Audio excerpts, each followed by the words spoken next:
आज हमारे साथ महंत दर्शन गिरी जी हैं। दर्शन गिरी जी काफ़ी पढ़े लिखे भी हैं। इन्होंने पढ़ाई के बाद में ये लोगों की महंत जी, आपका हमारे चैनल में स्वागत। ओम नमो नारायण। नमो महाराज जी, ये बताओ, जीवन सबसे बड़ा जीवन होता है जी। आपने गृहस्थ जीवन छोड़ के आपने ये भगवा क्यों पहने हैं? मानते हैं गृहस्थ जीवन सबसे बड़ा है, क्योंकि हमारे माँ बाप भी गृहस्थ थे, तब हम पैदा हुए हैं। मगर एक समाज को लीड करने की क्योंकि हम तो हैं और जो कपड़ा है, भगवा है, जो तपस्या साधना का हम प्रतीक मानते हैं, कर्तव्य मैं समझता हूँ कि वो अपने पूरे विश्व को एक समाज के रूप में रोके, उसको एक साथ लेके चलना जी, होता है। आपने जो माँ बाप रहे हैं, माँ बाप ने आपको पढ़ाया लिखाया, अच्छे संस्कार दिए कि वे बड़ा हो गए, हमारा बेटा हमारा सेवा करेगा हमारी, और आपने उनको बीच में नहीं यार छोड़ दी उनकी। नहीं, ऐसा नहीं है कि छोड़ना किस चीज़ को होता है। छोड़ना अपने मोह, अहंकार, उनको छोड़ना होता है। ईर्ष्या, द्वेष, घृणा, उनको छोड़ना होता है। माँ बाप है, हमने धरती पे लेके आए हैं, उनको हम क्या छोड़ सकते हैं? किसी को भी। सबसे बड़ा जो गुरु होते हैं माँ बाप गुरु होता है। माँ बाप से बड़ा कोई गुरु नहीं माना गया है। और आपने जो ये भगवा पहन लिया है, भगवा पहन के आप उन जिम्मेवारियों से कहीं पीछे नहीं हट रहे हो? नहीं, जिम्मेवारी पीछे नहीं हट रहे हैं। पहले हम 4 भाई बहन है, एक माँ है, पिताजी सर्व लोग सिधार गए हैं, तो हम केवल 5 समझते थे आपके हिसाब से, जो समाज के हिसाब से। मगर अब हम देख तो लाखों करोड़ों हमसे। तो ये समस्या हमारी समस्या नहीं कहूँगा, जो हमारा जिम्मेदारी थी, दायित्व था, वो कई बड़ा है, और इस दायित्व को हम पिछले कई साल भी करते हैं, और जब तक परमपिता परमात्मा ने हमको सांस दी है तब तक हम निर्वाह करते भी रहेंगे। अगर आपकी बात करें एजुकेशन की, आप कितने पढ़े लिखे और कहाँ पढ़े लिखे हो, और जो पढ़ाई से आपका जो एक्सपीरियंस रहा है लोग, उसके बारे में आप क्या कहना चाहोगे? मेरा जन्म गांव ढाणे गारण बरवाला हिसार में हुआ था, एक छोटे से परिवार में। मगर घर वाले पढ़ाने लिखाने में कोई कसर नहीं छोड़ी, और MBA की पढ़ाई मैंने बेंगलोर IBS इंस्टीट्यूट से की थी, और उसके बाद पढ़ लिख के एक अच्छी नौकरी प्राप्त SC में बैठ, तो मेरी भी इच्छा थी। तो 1 साल मैंने गुड़गांव में काम भी किया। मगर एक दिन ऐसे ही भाई हमारी संस्कृति को जाने, तो मैं गांव आया कुछ साल के बाद। तो वहाँ संघ की शाखा लगी हुई थी, और भाई राजू दीक्षित की, तो मैंने उस दिन उनको देखा, तो उनको जाना, उनको पढ़ा।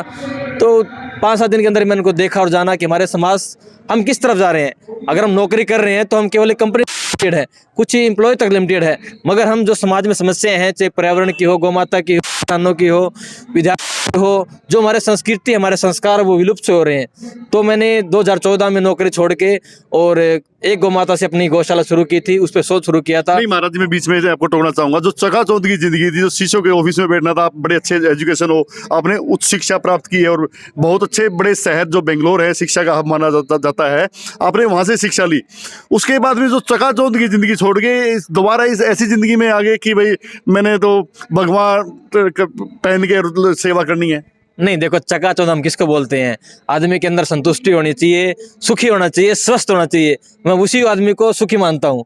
मगर शहरों में हम देखते हैं या कहीं इसके पीछे ऐसा तो नहीं कि और ज्यादा बड़ी छलांग लगाने की कोशिश में हो आप, जैसे राजनीति में आना? अभी मैंने सुना है कि आप ने जिला परिषद का चुनाव लड़ा है। हाँ, ये गौ माता कृपा से जो मैं पिछले 7 साल से रिसर्च कर रहा था गाय के ऊपर, तो हम लोग सभी चिंतन मंथन करते हैं। हम चिंता नहीं करते, हम उसका चिंतन करते हैं जो समस्या है, और उन चिंतन का समस्या का निकालने के लिए जब ध्यान साधना करते हैं, तो प्रकृति अपने आप, क्योंकि ये परमपिता परमात्मा करने वाला है, हम जो हैं एक माध्यम है, और उस माध्यम के माध्यम से हम समाज में काम कर रहे हैं। पहले पिछले 7 साल से सेवा कर रहे थे, तो ध्यान में बैठे बैठे ये समाज की जो समस्या है, तो उसका मूल जड़ कहाँ है, हम समस्या की जड़ तक जाते हैं कि ये जड़ कहाँ से शुरू होती है और इसको कैसे खत्म किया जाता है। तो जो मेन जड़ है वो संसद भवन से ही जो समाज के कानून कायदे वहाँ से बनते हैं। तो हम लोगों ने गौ माता की कृपा से आशीर्वाद लेकर निर्णय लिया कि हम ये राजनीति नहीं है, एक सेवा नीति है। जितने भी काम जो राजनीति बोलते हैं कि भाई बिल्कुल गंदी राजनीति है, डर्टी पॉलिटिक्स, अगर माने तो डर्टी पॉलिटिक्स का ही जमाना चल रहा है, कोई साफ सुथरी राजनीति है नहीं, आप इस कीचड़ में क्यों कूद गए? नहीं नहीं, ऐसा नहीं है कि गंदी राजनीति कोई भी चीज गंदा नहीं होता, ना कोई इंसान गंदा होता। अगर जैसे हमारी विचारधारा है, जैसा हम अन्न खाएंगे वैसे हमारे शरीर में वो काम करेगा। तो जैसे हमारे मन के अंदर विचार डालेंगे वैसे हमारे विचार प्रकट होंगे। मैं क्यों किसी को गंदा कहूँ जब मैं खुद गंदा नहीं हूँ, मैं खुद कोई गलत काम नहीं किया, कोई गबन नहीं करते। कहते वोट की राजनीति सबसे बड़ी राजनीति मानी। आपने जब चुनाव में उतरे ना, वोट के लिए दारू पिलाई जाती है इलेक्शन में, पैसे बांटे जाते हैं इलेक्शन में, लोगों से लुभाने वादे किए जाते हैं। ना तो मैंने एक पैसे की दारू पिलाई, ना मैंने एक पैसा किसी को नोट खरीदने के लिए दिया। अगर हमारा भंडारा चला है तो लंगर चला, उसमें केले चले हैं, फल फ्रूट चले हैं, लंगर चले हैं। और आपको बता दूं केवल कुछ ही लाख रुपए में हमने चुनाव जनता ने जिताया है। मैं केवल 20 दिन से ही इस राजनीति फील्ड में सक्रिय रूप से उतरा हूं और 20 दिन में ही वार्ड नंबर 20 की जनता ने इतना प्यार स्नेह और सहयोग दिया। परमपिता परमात्मा ने आशीर्वाद दिया, संतों ने आशीर्वाद दिया। किस मकसद से आप इस पे मैदान में कूदे हो? जनता की सेवा के लिए, क्योंकि जनता की सेवा तो वैसे भी हो रही थी, भगवान में भी सेवा हो रही थी। मगर जो कानून कायदे बनते हैं, सिस्टम बनता है, वो गवर्नमेंट से बनता है, संसद भवन से बनता है। तो जो हम कानून कायदे बनाएंगे, अब तो मैं 10, 20, 50 लोगों की सेवा करता हूँ। हमारी संस्था भी है राष्ट्रीय गोजित सेवा संघ, जो गरीब बच्चों की शिक्षा में, गरीब कन्याओं की शादी में, पर्यावरण रक्षा के लिए, गौ माता की रक्षा के लिए, मंदिर निर्माण के लिए पहले से कार्यरत है। मगर मैं समझता हूँ कि अगर जब जनता ने हमें कलम की ताकत दी है तो उस कार्य को हम कई गुना ज़्यादा स्पीड से करेंगे। अगर मैं मानूँ तो अगला कदम एमएलए या एमपी की तरफ ही हो सकता है। देखिए, ये जनता जनार्दन है, जो परमपिता परमात्मा जैसे हमको आदेश करेगा, जनता हमारे साथ तन मन धन से सहयोग खड़ी है। अभी भी चेयरमैन का चुनाव है, उसके लिए भी जन समर्थन, जिस प्रकार पहले लोगों ने 20 दिन में इलेक्शन उठाया था, उसी प्रकार हमारे सभी वार्डों के हिसाब जिला परिषद के सभी मेंबर हैं, वो भी अभी तन मन धन से साथ में लगे हुए हैं और चेयरमैन के भी प्रयास कर रहे हैं। सभी लोग जो पार्षद बंधु हैं वो मिलके कि एक अच्छा व्यक्ति बने, जो ग्रांट ऊपर से आए वो सबके हिस्से में बराबर बराबर जाए, जनता तक वो पैसा पूर्ण रूप से पहुंचे। क्योंकि आपको बता दूं, अब की बार इलेक्शन में ऐसे युवा चुन के आए जो 30, 32, 35 साल की उम्र के हैं, तो उन सबकी विचारधारा लंबी राजनीति करने की है, सेवा करने के लिए है। जो पहले होता था कि गंदी राजनीति है, दारू बेच के, पैसे बेच के, अब की बार जनता ने जो धोले कपड़िए थे उनको एक साइड किया। जो लोग बोलते थे मेरे पास वोटों की गठरी बंदी पड़ी है, उनको जनता ने प्रत्यक्ष रूप से नकारा है। और जो गरीब तकबे का और जो सेवादार आदमी था वो अब की बार चुनाव में जीत के आया है और ये जनता की जीत है और बदलाव होगा। ये जो गंदी राजनीति जिसको आप बोल रहे हैं, आचार्य चाणक्य ने भी कहा था कि अपना लक्ष्य खुद बनाओ और उस पर चलो। हम आचार्य चाणक्य को फॉलो करने वाले हैं और समाज में अवश्य बदलाव आएगा। ये गंदी राजनीति जिसका आप शब्द उपयोग करते हैं, ये गंदी नहीं है, ये बहुत अच्छी है। हमें अगर कीचड़ को साफ करना है तो कीचड़ के अंदर बढ़ना पड़ेगा।